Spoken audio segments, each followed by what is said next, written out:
Magandang araw. Ako po si Mark Lester Lirat. Ito po ang aking daily devotion.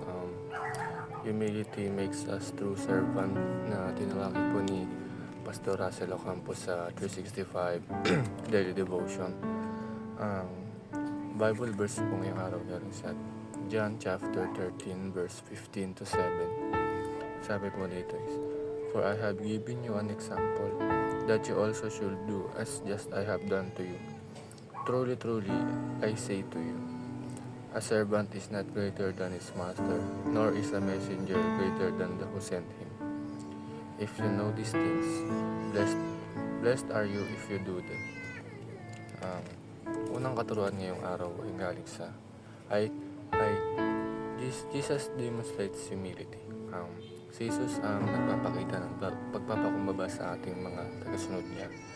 At dahil sa gabi ng huling hapunan ay hinugasan niya ang mga paa ng kanyang mga disipulo.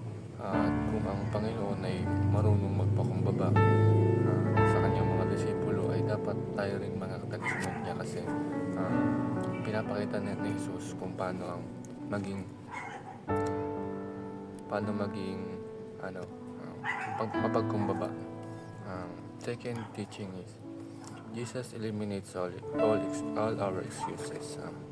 Binura na ni Jesus ang mga excuses natin upang maglingkod sa kapwa, upang magpakumbaba sa kapwa. Dahil Jesus ay, yun nga sabi, hinugasan niya ang pani. Kahit ang pani Judas ay hinugasan niya. Kahit alam na ni Jesus na siya ipagkalulo nito.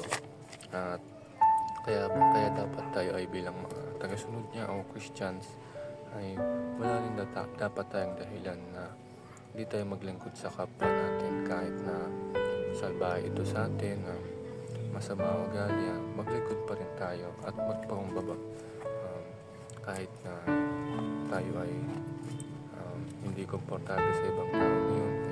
Paglingkodin pa rin natin at tayo marunong magpakumbaba, at kung meron tayong kaaway ay marunong tayong magpakumbaba at humingi tayo ng sorry.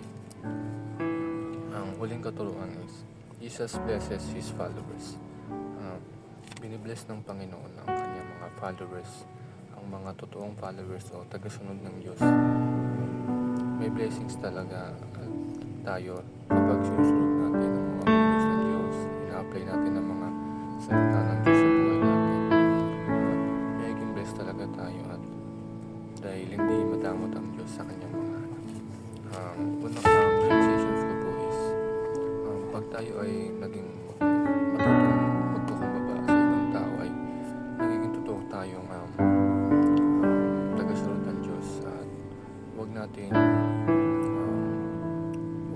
itaas ang ating sarili dahil sinasabi nga sa Bible na kung sino ang nagmamataas ay siyang binababa at ang siyang nagbababa ay siyang itinataas. Yun lamang.